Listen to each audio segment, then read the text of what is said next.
O bütün bunlardan bizi ne yaptı? Uzaklaştırdı. Zina yapmamayı, adam öldürmemeyi. Dolayısıyla kıymetli kardeşlerim, bugün Müslüman toplumundayız. Yaşadığımız toplum Müslüman toplumu. Ama bu Müslüman toplumundan o günkü cahiliyede işlenen şeyler işleniyor. Elbette ki burada camiye gelen insanlar, dini bütün insanlar, elhamdülillah hepimiz Müslümanız. Mümkün ben sizi değiştirmem. Onun hak olan vaadidir. Bu aynı zamanda iyiye doğru olduğu gibi kötüye doğru da böyledir. Siz kendinizi bozarsanız o zaman ben de size bozukluk veririm. Muhterem Müslümanlar, yüce dinimiz İslam, din, dil, ırk ve cinsiyet ayrımı gözetmeksizin bütün insanların haklarını kutsal ve dokunulmaz kabul eder.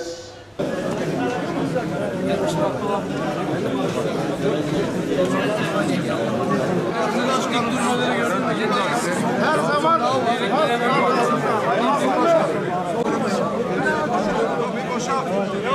açın beyler burayı bak.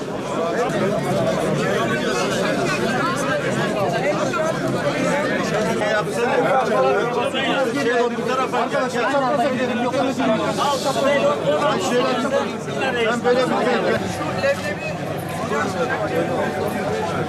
Sayın Bakanım, Malatya dışında basmıyorsunuz. Zaten bunu yemiş. Malatya dışından gelenler yani Malatya'nın ev sahiplerini kimden başlıyoruz? Hemen buyurun. Hanımefendiden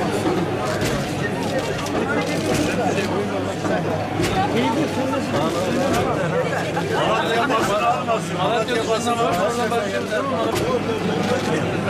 bir yanmayan o. Evet. Ulaş. Söz veriyorum. Güvenlik sertifikası var. Rica ediyorum. Siz de aracınız. Allah rızası için gerçekten lazım. Çok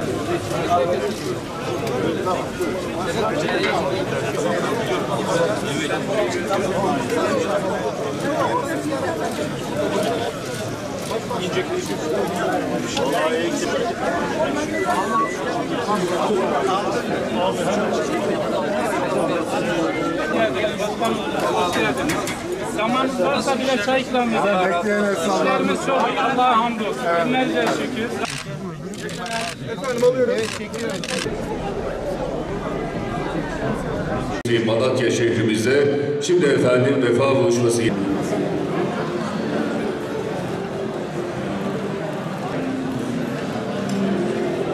Kılıçdaroğlu biraz önce de ifade ettik, Amerika'da turistik gezi yapıyor. Kılıçdaroğlu'nun hiç Amerika'nın Yunanistan'ı Ege'de kışkırtan tavrını sorguladığını gördünüz mü? Yani bunların PKK ile bu masada birlikte olduklarını ve gittiklerinde şu anda icazet almaya gittikleri ülkede Türkiye'nin vizyonunu aramaya, yeni projeler geliştirmeye gittikleri ülkede o ülkenin hemen güneyimizde kurmaya çalıştığı Kürt devleti ile alakalı PKK diyorum bakın. PKK'dan bahsediyorum. Devletiyle ilgili en ufak bir sorgulamasını gördünüz mü?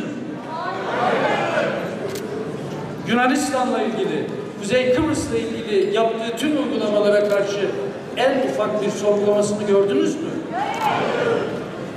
Bir kez olsun dönüp Amerika'daki ağabeylerine, Güney Kıbrıs Rum kesimine silah ambargosunu niye kaldırdınız diye sorabilmiş mi bunlar?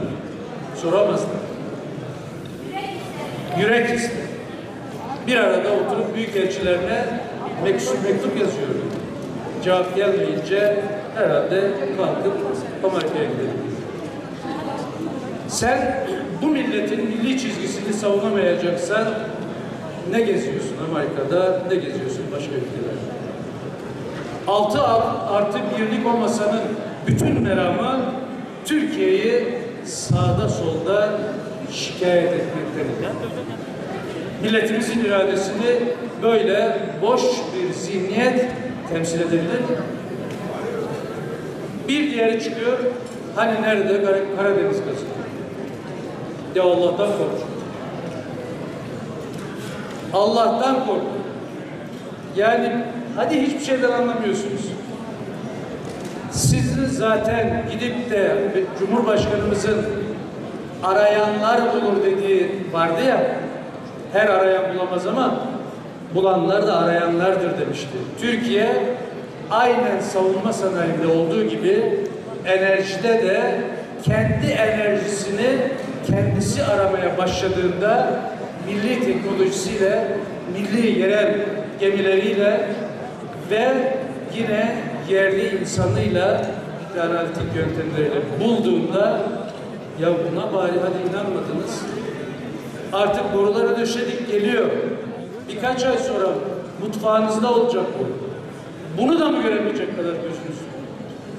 Hadi kör oldu diye de bu kadar ileri gitmek istemiyorum. Ama siz görseniz de görmeseniz de, siz bunu inkar etseniz de etmeseniz de biz Filyos'taki gazı 2023'ün ilk aylarında hem de sizin mutfaklarınızda getireceğiz. O altınızın ait onlardan yapmış olacak. Türkiye Petrolleri Ofisi'nin Filyos'ta nasıl ummalı bir çalışma yürüttüğünü hamdolsun bu milletimiz yakından takip ediyor.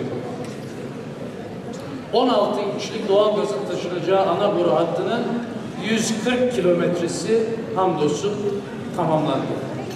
140 kilometre boru hattı döşenmiş. Herhalde bu gazı bulamadı diye bir altılı masadan bahsediyorsunuz. Ve bunlar ülkenin yönetimine talip. Türkiye'yi tanımıyorlar çünkü Türkiye ile bir alakaları yok. Yaklaşık 20-25 kilometrelik bir kısım kaldı. Yani diğer kısmı tamamen tamamlandı. Denizde 30 gemimiz 2500 çalışanıyla emek veriyor. Hadi bizi eleştiriyorsunuz. Yahu şu orada çalışan her bir çalışanımızın, işçimizin emeğini inkar etmeyi var. Karada çalışanların sayısı ise 5500 civarında.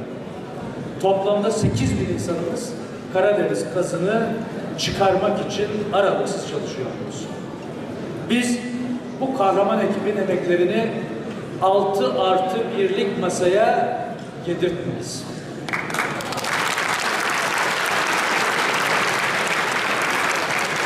Bu emekler karşılık bulacak ve Karadeniz gazında hamdolsun milletimizle buluşturacağız biraz önce ifade ettiğim gibi. İçeriden dışarıdan birilerinin gazına gelip de hidrokarbon çalışmalarına çamur atmaya çalışanları o zaman göreceğiz.